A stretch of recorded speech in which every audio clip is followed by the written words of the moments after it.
Okay, good morning, everybody. This is Shiur number 2 on Tuesday, January 10th, 2023. Yud Zayin Tevet, Tavshin Pei Gimel, and Riva Muna. This is a Shiur, our first Shiur on a sefer called HaHakdamot. The introductions, also by Harav Yehuda, I think it's Yehuda Leib, but Yehuda Halevi Ashlag. And we're in the first page, Hakdama leTalmud Eser HaSfirot. Aleph. Bereish milim, matzati li tzorach gadol lefotzetz mechitzat barzel, hametzuya umafseket veinenu levein chachmat HaKabbalah. Me'ed chorban habayit ve'elecha ad dorenu zeh. Okay, so he says, in the simplest of words, I have found a great need to break a very strong iron wall. Iron, that's how strong this has been. That has existed, right? And separates us from the wisdom of Kabbalah. And by Kabbalah, we mean the wisdom of how to receive. Kabbalah is the life wisdom, how to receive love, how to receive light, how to receive life force, how to receive our panasah, how to receive food, how to receive compliments, how to receive forgiveness, how to receive integration, how to receive help. Because apparently the way that we do it causes a lot of suffering. So we need to learn, right?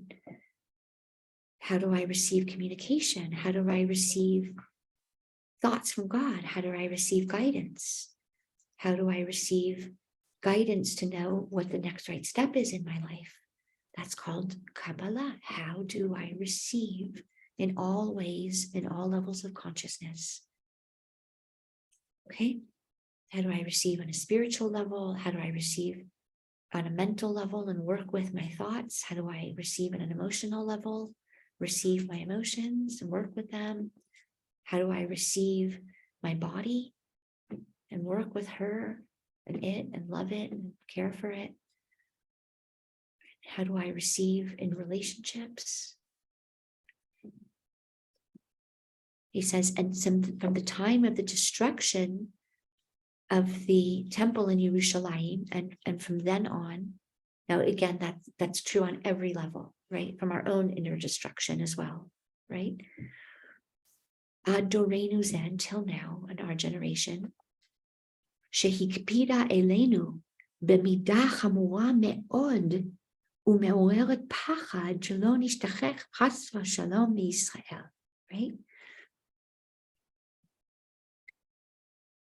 And he says, and it put this heaviness and this weight on us, right? And aroused within us also a fear that these teachings shouldn't be lost, right? Because they were so hidden and they were so inaccessible to so many, right? Okay. V'hinei, v'shani matchil ledaber alev mishahu, and when I begin to speak about the heart of somebody, odot ha'esek belimud hazeh, hinehi she'elato harishona. One of the first questions that comes up is lama li leda'at kama malachim shebishamayim, right? This is right. What's like, if Torah is instructions for living, of what use is it to me to talk about the different qualities of angels, and by angels we mean energies and forces in the world, right? And to know that there's Malachei Hasharet and Malachei and Sarafim and Chayot HaKodesh, and isn't that a little self-indulgent? Isn't it a little like arrogant? Like, right, I don't know how to make parnas and pay my bills, but now I'm going to start talking about all the classes of angels. right? Maybe it's, and I'm not saying this to be mocking. I ask myself these questions, right? Maybe it's just far above, right? My pay grade, right? Just, in other words, of what use is this to me really in changing and becoming an integrated and the best version of myself to know about the different types of angels? It's a very good question, right? So can I say something? So somebody in the class yesterday was sitting next to me, learning this type of thing, and she was saying, well, Rabbi Nachman said just to, we should just be simple. Like we don't need to know all of this. That we just need to be simple in our belief, in our faith, in our So I was thinking like it's similar to, like I was looking this morning at a tea and the steam was like raising up. And I remember learning in physics and chemistry all about steam and what it was, why it was steaming and why the clouds form. But why do we need to know? It's a similar thing. Why do I need to know when the steam is going up? Why do we need to fill my head with it? You understand? So here it's like, so I guess he's going to answer. I think they're both true. I always think the Hasidic masters are supporting each other, even though it looks like they're saying something different. To me, they're holding a different space in the circle, and we need the entire circle.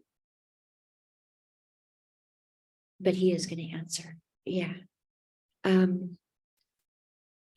me, Kabbalah very often uses the language. One of the reasons why it used to be that people had to wait until they were 40 and married, right, to learn Kabbalah is because the language is so often given over as a man and a woman, right? And to very intimate descriptions, very, very intimate. And there was a fear that it could be interpreted literally, first of all, because it's always a blueprint for the divine feminine and the divine masculine.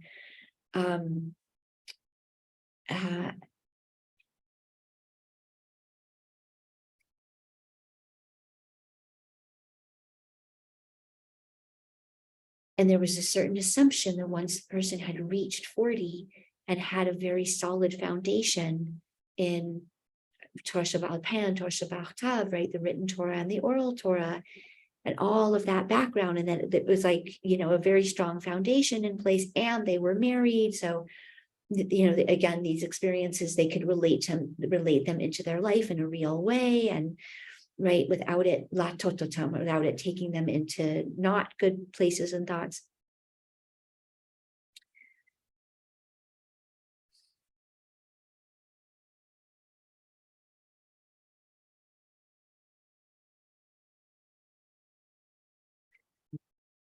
But tzachakol, that is the language, right?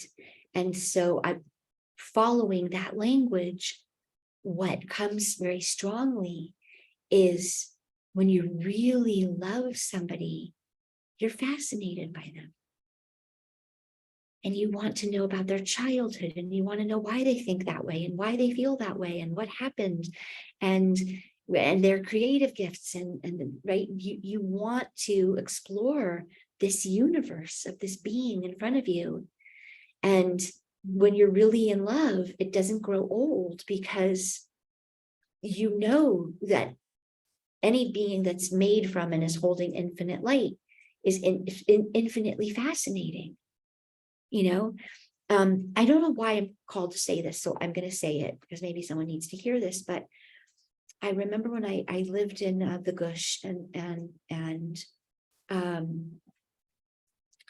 I was set up with somebody, and we spoke a few times on the phone, and we had this great phone connection, and I was really excited about the date. And I got there and I could see immediately it wasn't it, right? Mamash, immediately.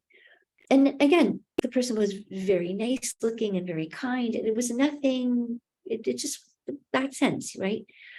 But someone had just then taught me, flip it so that when you're set up with somebody, your ratzon is rectified that it's not like basa, right? I expected this person to give me something, heal my childhood, blah, blah, blah. Now I'm babasa and I'm going to spend the next hour babasa. Like, oof, Hashem, why did you do this, right? But instead, elevate that person. Hashem brought you together with this person to spend the next hour or 2 hours for a reason. So see how you might elevate this person, right? Build them, give them a good word, give them a good message, give them whatever, right? And even go one step further and have fun. Even if you don't think it's the person for you, right? Have fun, because Hashem put this in your path, right? And as soon as I got out of the, what am I going to get out of this? Because I already decided I'm not going to get anything out of it because this isn't the person for me. But my Ratzon flipped into, why did Hashem bring us together? The curiosity, right? What might I have to learn from this person, even in any part of my life, and especially in my Avodat Hashem? And what might I gift them with? How might I leave them better than when I found them?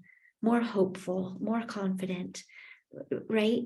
Because Hashem planned this meeting. And if I'm stuck on Hashem planned this meeting to give me what I want, basa, I'm not getting it, then I tune out. This person's not interested to me because I can't get from them what I want. But when my will has a fixing, my will is to become curious about this moment and this person and these circumstances. And right, and be playful about that. And I had a great date. Not great that I wanted to date him again. We went bowling and we were laughing and we had a great time. And I truly became curious about this being. Who are they? What do they care about? What makes them laugh? Right? That's interesting. And I just had the zchut of meeting another face of Hashem. And that's so different than the bitterness of his abasa, right? Why does Hashem always do this to me, right? So on a surface level, to me, the fact that we care about all the details must, I believe, give Hashem a reach nichoach, because it's like sitting across from a person and saying, I'm truly curious to know your inner world, you know? But now let's go into the lesson of Rav Ashlag. Ukeitzad nikaim bishmoteim, and how all the angels are called by their different names. Ha'im lo uchal lekayem kol haTorah kula beperteha v'dikdukeha bli yadiot halalu. Like, right? Isn't it possible? Isn't there enough on my plate to just figure out how to be a normal human being, right? And not a shmegegi head, without delving into like, right, what angels live in what worlds? And isn't it a little arrogant, right? And I ask myself that, right? Like, you have enough to work on in Olam Hazeh, Riva. So let's see what he says. Shenit Ishal, the next question that people ask me when they start learning Kabbalah with me, this is Rav Ashlag speaking. Halo kvar kavu chachamim, isn't it true that the wise and holy masters have already set in place shatzrichim mitchila lemalot kriso the shas ubaposkim, right? This is what we said. We have to first finish all of Talmud, right? All of the Gemara. Obviously, here he's speaking to men, but not, right? Saying again, right? We have enough with Chuma, Tanakh, right? Torah, Nevi'im, Ktuvim. How many of us know that before now we're going to go delve into Kabbalah, right? These are very good and legitimate questions. ומי הוא שיכול לרמות את עצמו שכבר גמר כל התורה הנגלת ורק תורת הנסתר חסר לי. He's like, who amongst us could say, like, I've already worked my way through all the revealed Torah and now I'm going to learn the supernal secrets. Halavai. Okay. Shlishit. Third, הוא מפחד שלא יחמיץ חס ושלום מחמת העסק הזה. He says, and we have a legitimate fear of going crazy. Maybe we're going into realms that are none of our business and way above our pay grade, which, by the way, is true. There's a reason people are asking these questions. These are also as halot, right? These are also things to be careful about. כי כבר קרו מקרים שנטו מדרך התורה מסיבת העסק בקבלה. Ooh, right? It's like going to Hogwarts, right? It's mystery and magic and, right? So we even have Arba shenichnas lePardes, right? The 4 that went into Pardes, the odds don't look so good. 3 out of the 4 didn't make it, right? 1 died, 1 went mentally crazy, 1 became an apicorus, and only 1 made it out whole and integrated. So that's not such great odds, right? Bringing it up, right? Ve'im ken, hatzara hazot lama li? Umi peti yachnis et atzmo b'sakana alo davar, right? Who would be so foolish then, right? These are beautiful, deep questions. Now, obviously, he's a teacher of Kabbalah, so, right, he has a reason. רביעית, 4th, אפילו החובבים את הלימוד הזה אינם מתירים אותה, אלא לקדושים משרתי קל, ולא כל הרוצה ליטול את השם יבוא וייטול. He says, and even those of us who hold these teachings in great reverence, right? Understand on some level, this is light and wisdom set aside for elevated, refined individuals. Right? This is really dealing with super high levels of consciousness, and we who have barely mastered our animal nature, is this really what we should be working with? Hamishit, 5th, v'hu ha'ikar, and this is the essential point. Ki kaim alan bechol safek, because it's true,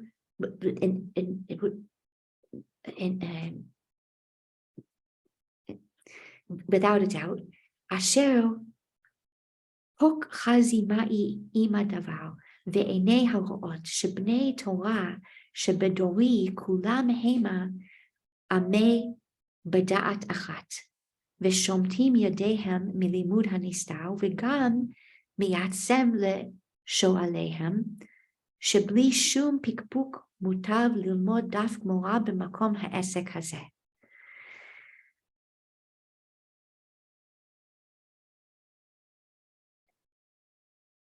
This is really more relevant to men, right? But he's really just saying that in our door, it's preferable. Most people believe it's preferable to sit and learn a page of Gemara than to learn Kabbalah, right? Yeah. Okay. Bet achen, therefore, im nasim libenu leheshiv rak al sheila achat mefosemet meod, and if we turn our attention to answering just one of these questions, right? One of the main, like the most famous of these questions. Batuach anochi shekol hashehilot v'hasfekot halalu yit'almu min ha'ofek v'tabit el mekomam ve'inam. He says, and I'm sure that if I address the heart of all of these questions, all of your doubts and your fears and your concerns will fall away. Okay. V'hainu hasheila hazeuma hanish'elet mikol b'nei yered shehi mahu hatam b'chayinu. He says, right, the thing that drives us as human beings, not just as Jews, not just as Jews, the thing that drives consciousness.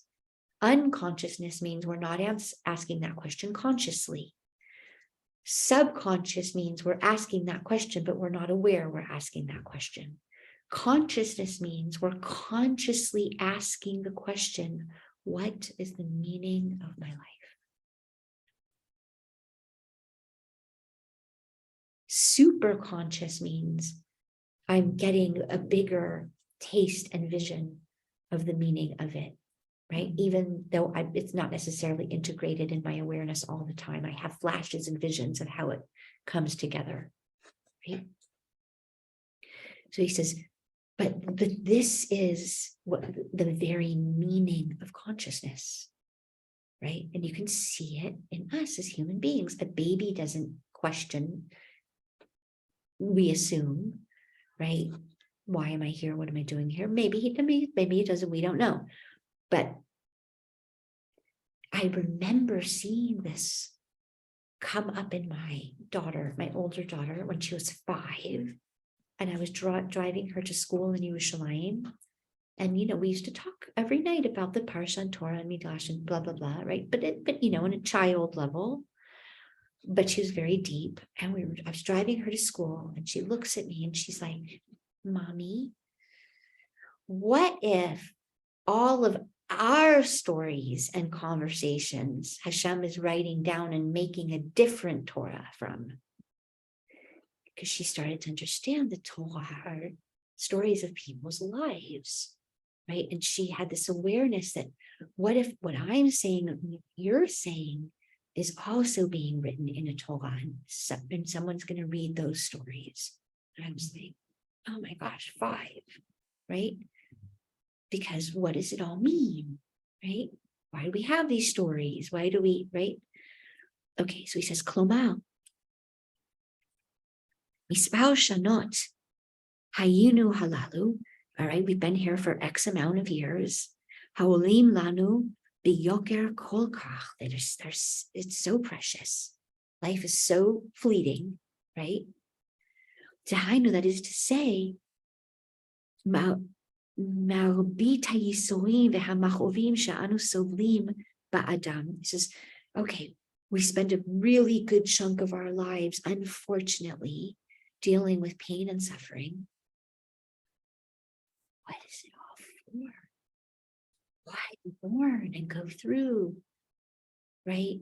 Shattering and separation and hatred and loss and death and illness and war and, right, and abuse and misunderstanding and loss. Why? Bichdei lehashlimam al acharitam, and in order to meet our end, right? Go through all this and meet our end. Hine mihu hanehene mehem. Who amongst us has learned how to really enjoy life? Right? It's not, at the very best, some of us figure out how to survive life. But who amongst us is blowing our mind every moment on, look at the colors of those flowers, right? Wow. Look at the right symmetry. Look at, right? We're so consumed with the fear and the survival and the pain. He's saying, who amongst us even has the space and the time to actually live life while we're living life? And what does that mean? And to be present to one another. We're so consumed with the immediate survival, we actually forget we're going to die really soon, yachasit, relatively speaking, right? And what is it all for? Oh, beyeter diuk, or to be more exact, lemi ani mahaneh. והן אמת שכבר נראו חוקרי הדורות להרהר בזה, ואין צריך לומר בדורנו זה שלא ירצה מישהו אפילו להעלותה על הדעת.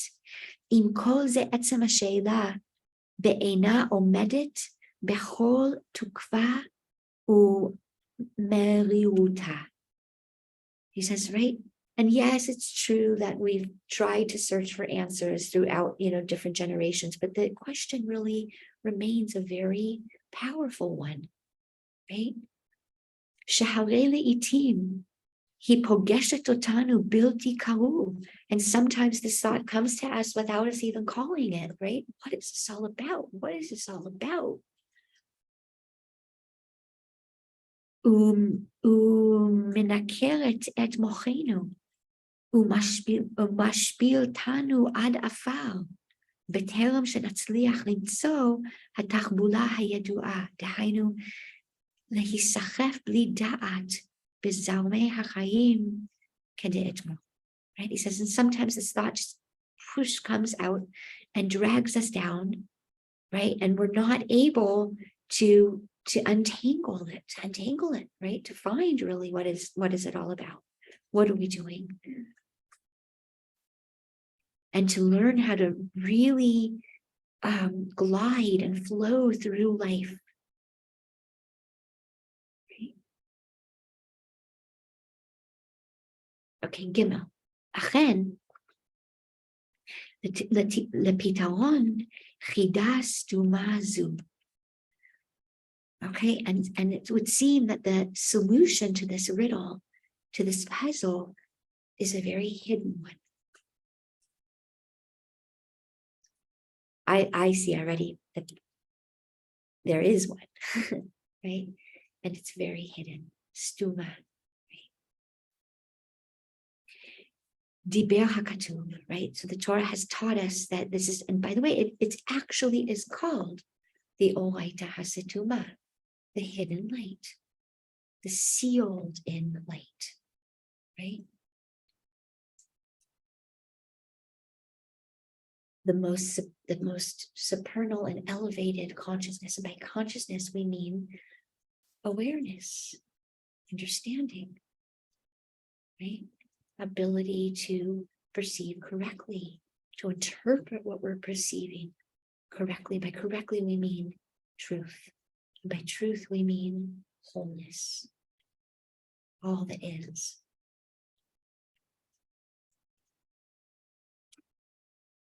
Ta'amo ura'u ki tov Hashem. Come and taste how good is the source, is the one. Ki mekimi haTorah v'hamitzvot kehilchatan, hema hato'amim ta'am hachayim. He says, and within every piece of Torah, because Torah, remember, is instructions for living, guidance for living, right? Within every piece of that, and it's you see the difference between an instruction manual in Torah is that the actual page with the actual words itself is the remedy. It's not just if you do this, you'll get the remedy. Learning it is the remedy. Saying the words is the remedy.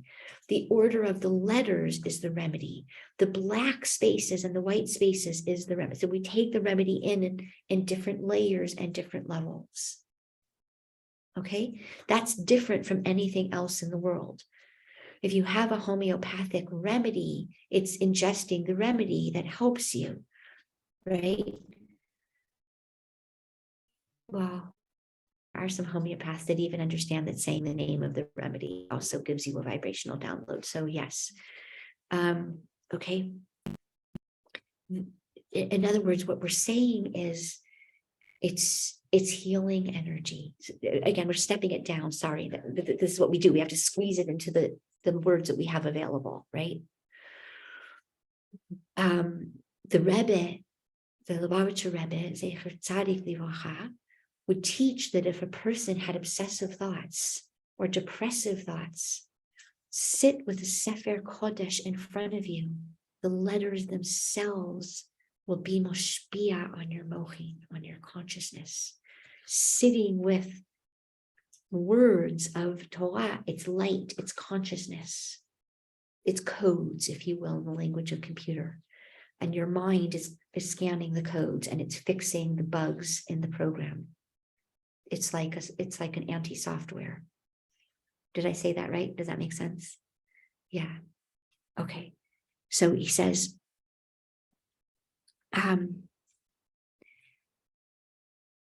he says, so every mitzvah, every piece of Torah and every mitzvah adds another shade of color, adds another a sound tone, right? That's adding to the meaning, another flavor, another sound, another taste, another smell.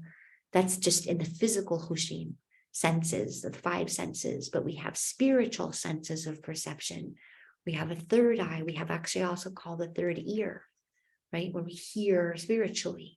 like an inner knowing and inner hearing, right? All those senses, we have them on a spiritual level too. We can smell when something is in kedusha, or smell when it's off, right? So all those spiritual senses. And it says, so each time we're offered a mitzvah is simply a cord of light joining the source of all, right, to a part, and restoring connection from the word sav, connection, align. And every time it adds a bit more, it answers the question a little bit more, right? What is the meaning? What is the purpose? What is being built here? What is getting fixed here? What am I learning from this? What is happening here, right? V'hema haro'im u'me'idim ki tov Hashem, k'mo shekatuv Chazal. And the Torah and the mitzvah itself bear witness to the goodness of Source. The goodness. Because let's be very simple, like Rabbi Nachman now. Here, what we mean by Tov is light. Or and Tov and Torah are interchangeable. V'yal Hashem ta'ol ki Tov. Goodness feels like light to us, right? Light means awareness, understanding.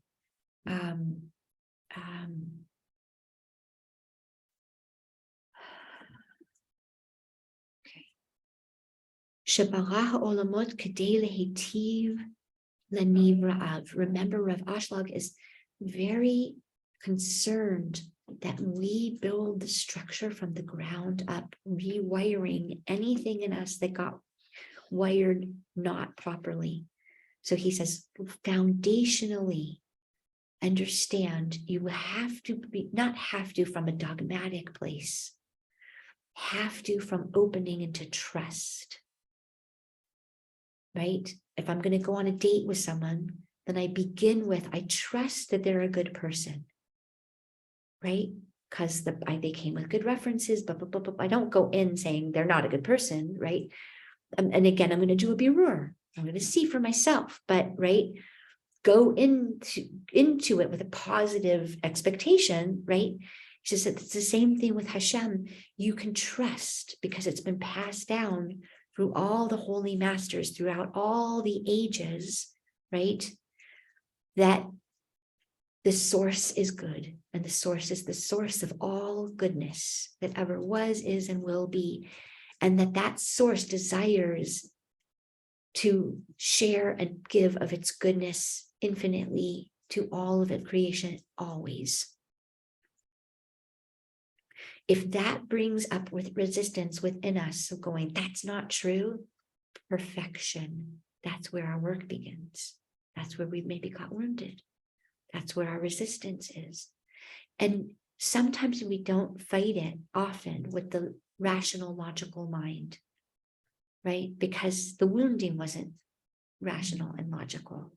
And we just hold space and we begin to notice, are there parts of me that does not believe that?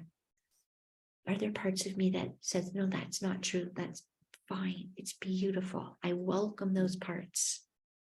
I welcome them, but I don't necessarily have to dialogue with them for hours now. I could, right, in a healing session, right? But as I grow in consciousness, it will be obvious to me, right? I don't always have to do battle head on with it. I can elevate, like when I'm a babe child and my mommy says, you cannot cross the street by yourself. I hate you. You never let me do anything by myself. As I will grow and elevate, I will have the understanding that that was for my highest good, right? Ki miderech hatov lehativ. So deep. It's the nature of goodness to do good. If the nature of the inner nature of everything, which is this source, is the desire of good and for good and to do good, then of course it's always going to be giving good. That's the nature of the perfect one. We're not perfect ones. Part of us wants to do good and part of us doesn't. We're not of one unified will. We have parts, and those parts often don't get along for different reasons. And we have work to do to bring all of our parts into one unified will. Hashem is one unified will, the will to do and give good, right? And we might understand that in ourselves, because if we're created in Hashem's image, then we know that we also have a deep will for goodness. Not just goodness because we're going to get a prize, not goodness because we're afraid of getting in trouble. Elevated, innate, instinctual desire for kindness and compassion and beauty and love. And all human beings are programmed to want pleasure more than they want pain. And even those who want pain, like sadists and masochists, Shem Yirachem, it's a distortion of wanting pleasure, right? It's a broken way of wanting pleasure. אבל ודאי מי שעדיין לא טעם את החיים של קיום תורה ומצוות, הוא לא יכול להבין ולהרגיש כי טוב השם כדברי חז"ל. He says, now obviously, if you have never had the experience that marriage is beautiful, right? Then why would you think marriage is beautiful? Right? And if you've witnessed the opposite, then why would you think marriage is beautiful? He says the same thing with learning Torah and doing mitzvot.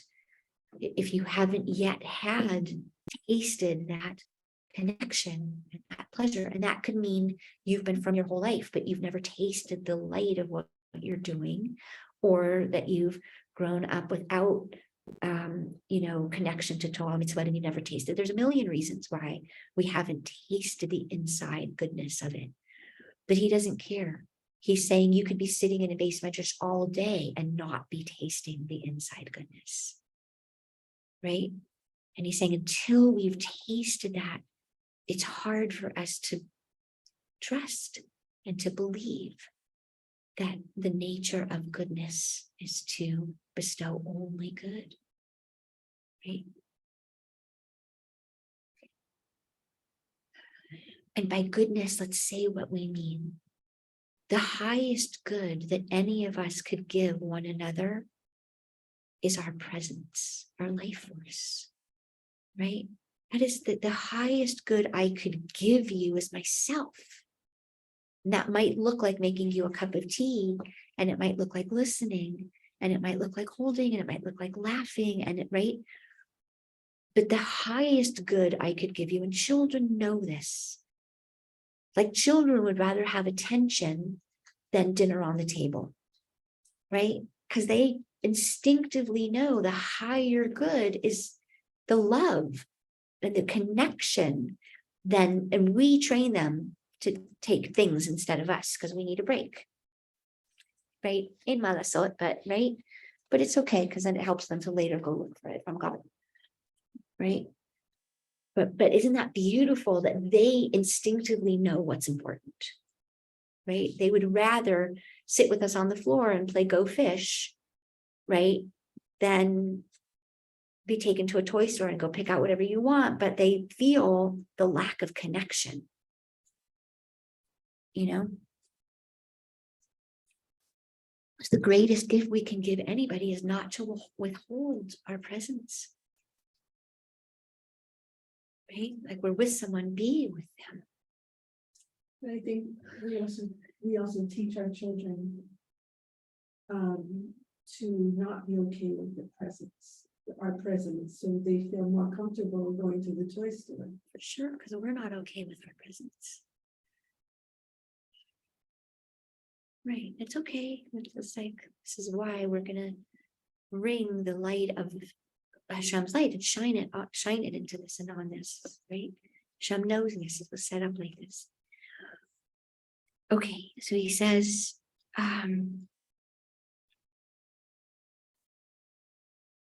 Asher kol hakavana shel Hashem yitbarach bebar'o oto. Hashem's only and full intention in creating me.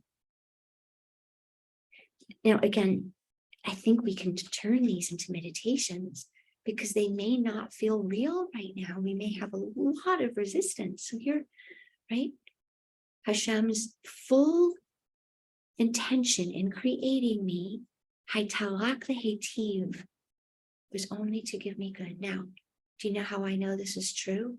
Even though I struggle if it's true, because I'm a human being and my intention in creating my children was to give them the highest best. I failed, fine, okay, because I'm a human, but my intention was to give them from the second, right, I knew about their existence, to protect them and to care for them and to help them and to believe in them and to, right? And I'm a human created in Hashem. So how did I have that inside of me?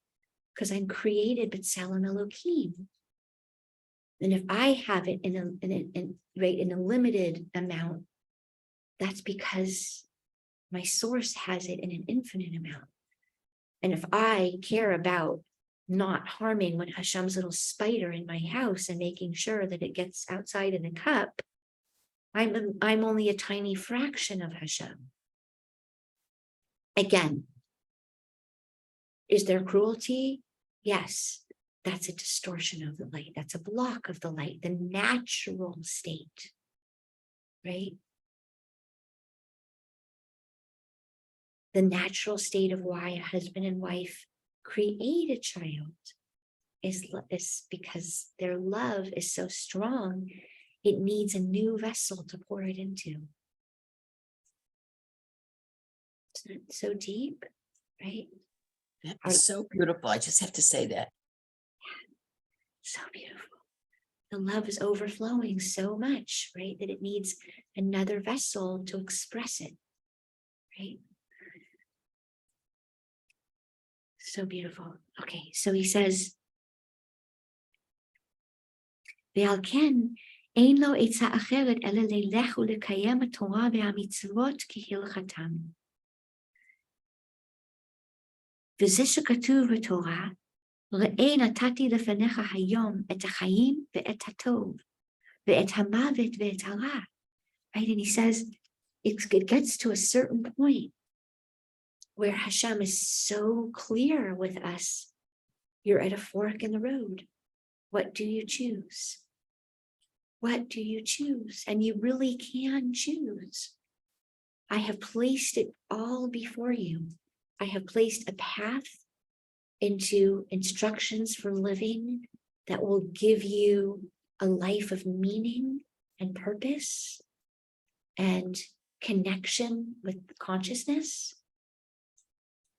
And I have placed before you another path of darkness and disconnection and choosing to not wake up. Choosing because for many reasons we choose. Because it's painful to change. Because it's painful to look at ourselves. Because it's painful to feel powerless. Because it's painful to feel out of control. Because it's painful to connect to the unknown, right? When there's reasons we choose the path of death, right? Can I ask a question? I just want a little more, I'm trying to understand what kind of decisions do you mean, or do you mean all decisions? Like, do I want to live, when you say path of death, do I want to live in fear, not have Emunah, or is it also, something as simple as, do I go here for Shabbat or here for Shabbat? Like, is it all of them? Everything.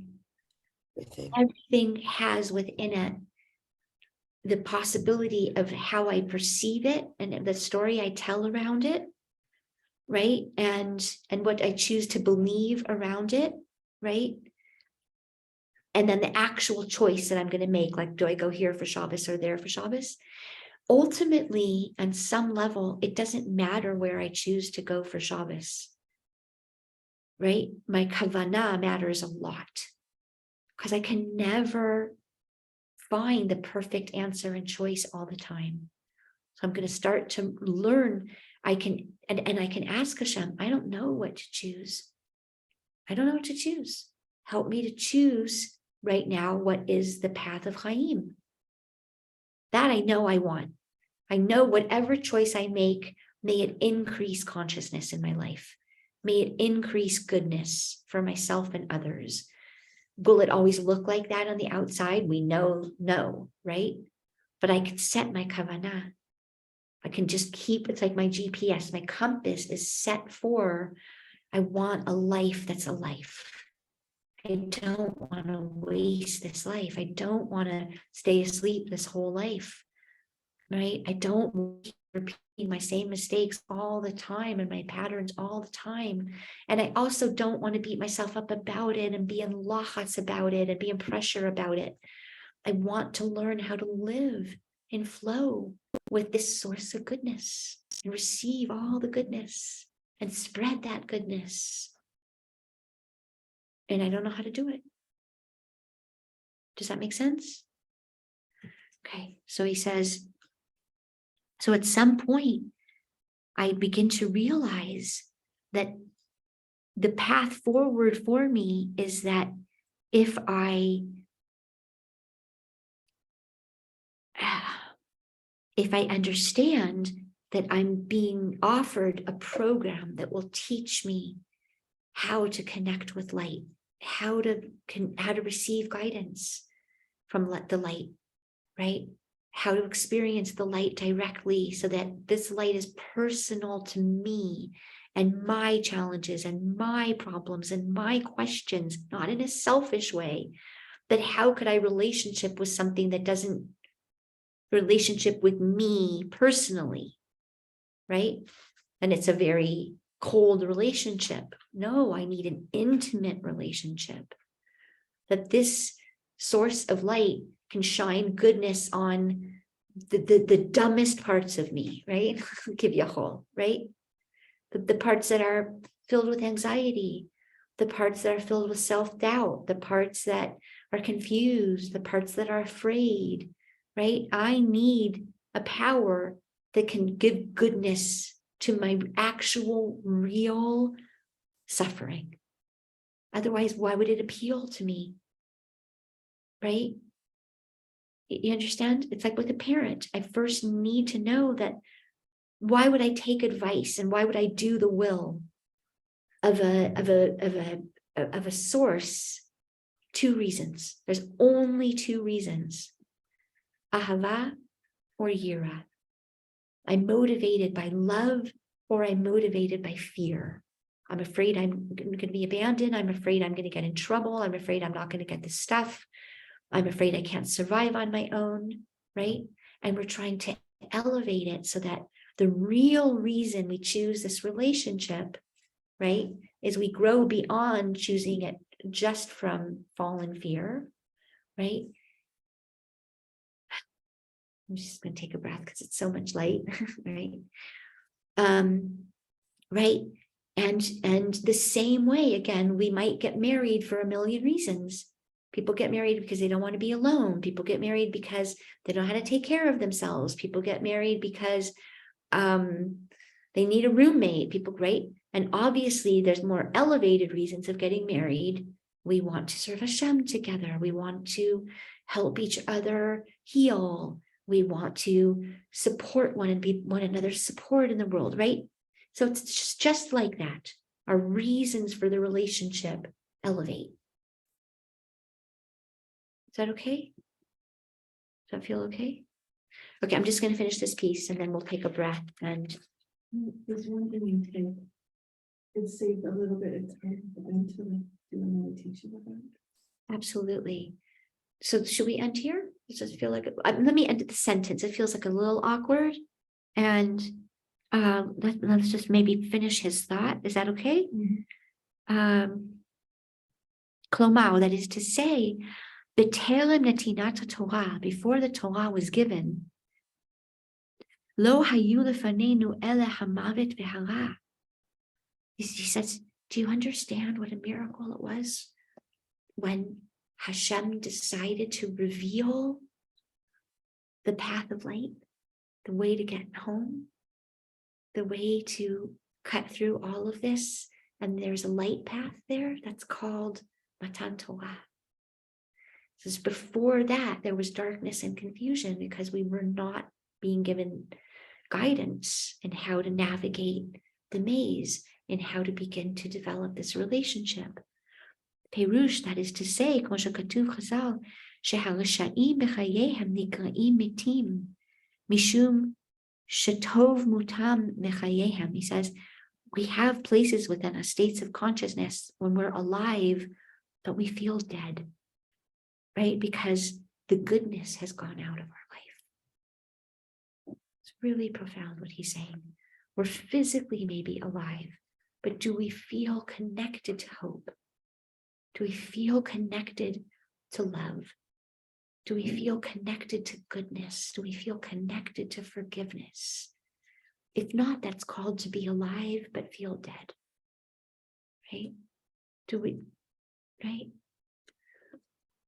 Lihiyot hayisurim והמכאובים שסובלים בשביל השגת קיום חייהם עולה פי כמה מרובה על קצת התענוג שמרגישים בחיים. He says, you understand that it's not meant to be, that our suffering and our pain outweighs our pleasure and our joy. That's called galut. When our suffering and our pain outweighs the delight and the joy, something is deeply out of alignment, whether that's between us and our children, or us and our husbands, or us and our parents, or us and our own self, our relationship with Torah and mitzvahs, our relationship with our Creator, our relationship with our body, our relationship with our life. If the suffering and the pain far outweighs the gratitude and the pleasure and the joy, then we're in galut. We're out of alignment. It's good to notice that. That means we know to turn towards the light, to get healing, to get realigned. Because if the purpose of life is goodness and pleasure, and we're not feeling that, then it means that we're somehow blocking it. And Hashem's going to teach us how to evolve and how to transform and how to grow and how to blossom, right? So that we become this beautiful rose and we don't need all the kotzim around us anymore. We're able to release the kotzim, right? We don't need that level of protection of that level of consciousness anymore. And part of what we mean when we say Geulah is to be able to touch the goodness and take it in, Kabbalah, the Kabel, right? Because we all know what it feels like to do a mitzvah, to knock it off, because I don't want to get in trouble, because I want to be a good girl, because it's going to give me something, because, right? Olam haba, I don't know, right? And that's so different than being able to do it and taste meaning and taste goodness and taste safety and taste love, right? And taste, this is the best thing that's ever happened to me.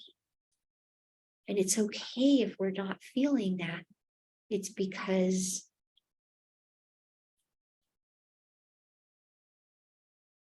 there's a derech that we're invited to, right? Walk through. Okay, so that's HaHakdamot from Rav Ashlag. Maybe let's pause here for a moment. Just question. Riva, I have to go. I want to say bye and thank you. Hopefully I'll see you next. higher con. Right? Was that I guess none of that was recorded. So that was also Bashkacha. And right. That's the best that I could do right now. And I actually want to, no, I don't want to rely, if you open it. It's something in me is like, it feels artificial for me because I'm also, I don't have a meditation to give over in it yet because I'm in simple. Hodu Hashem ki to ki leolam chazdam. As I feel and touch my inner storm and my outer storm, it becomes for me the eye of the tornado, the eye of the storm. Right? And I'm aware that parts of me don't believe that that's true or afraid to believe that that's true and are afraid to, and have many names for me, right? And I can also call up my apicorsis part, which I have a big apicorsis part, right? You're weak. And so you tell yourself these lies. I have many parts, as we all do, right? Nothing in your life proves that statement to be true. Mean, I have lots of mean parts in me, right? And there's the philosopher, and how do you know that's true? And is it didactically provable, right? My inner professor. It's okay. It's okay. The beauty of a nigun, the beauty of a pasuk is it energetically is holding a light and a consciousness bigger than what we're able to call up for ourselves right now. Right. And so it's almost like we're calling in the Imapina. We're calling in that loving, supernal, beautiful Ima that says to us, right? You can trust that it's all good. You, the inner child, cannot trust. That's okay. Let the Ima from the Pamalia Shambhala, right, from the supernal family, there is a part of you that has seen in your life that Hashem does good for you. Right? And we're calling on that part right now and strengthening her. Yaakov Yisrael, Yaakov Yisrael. It doesn't always last or stay. Let me go back up to Yisrael again. We touch it again. Even though as a doula, you didn't know it was going to be good. No, I did actually. I didn't know the details, but I've done enough births to know whatever it is, it's going to be good. Whatever it is. That means I've done stillborn births. Hashem Yerachem. No one wants that test.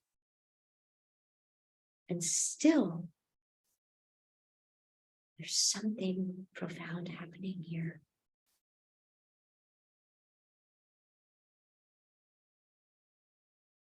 But obviously it's easier in the later stories and cases, of course.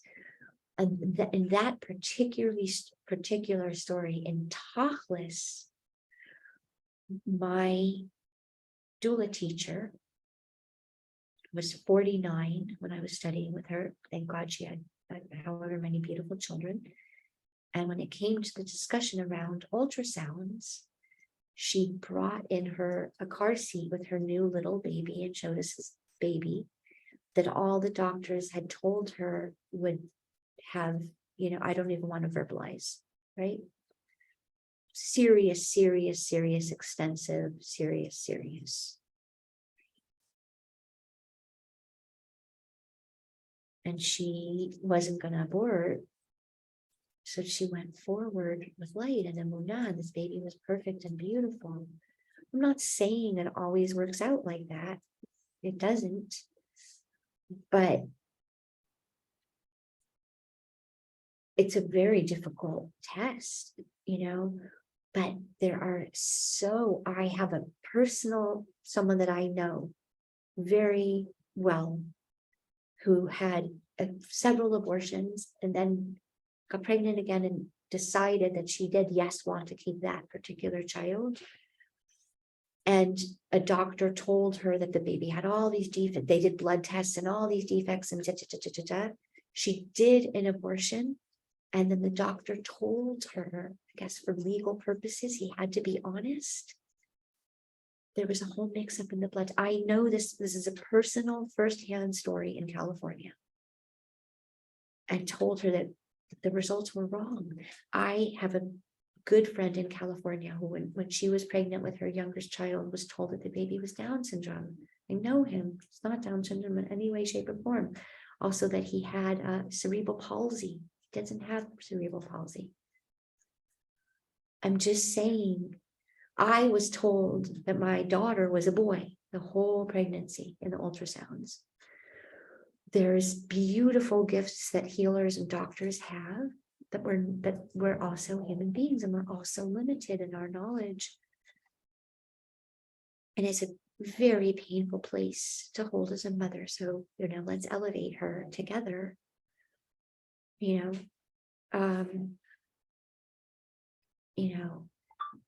But the irony is that our belief that it's true and our fear that it's true doesn't help matters so much.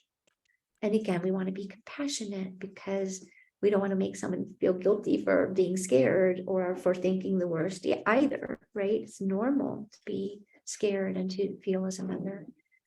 But she can also work with it, and she can create mantras such as, right, trust you, God, I trust you, God. And even if she doesn't, she's willing to create an opening in there that she might be able to trust.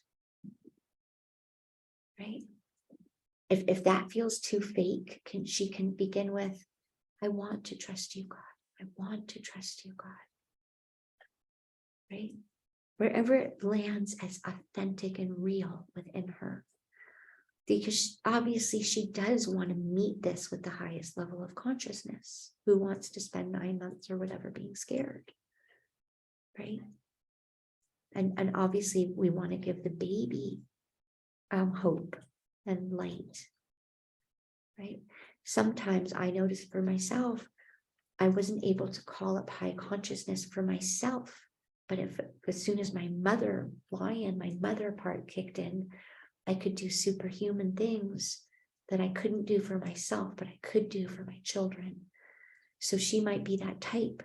Think about, don't send stress hormones to your baby. Again, if that stresses her out further, then obviously it's counterproductive.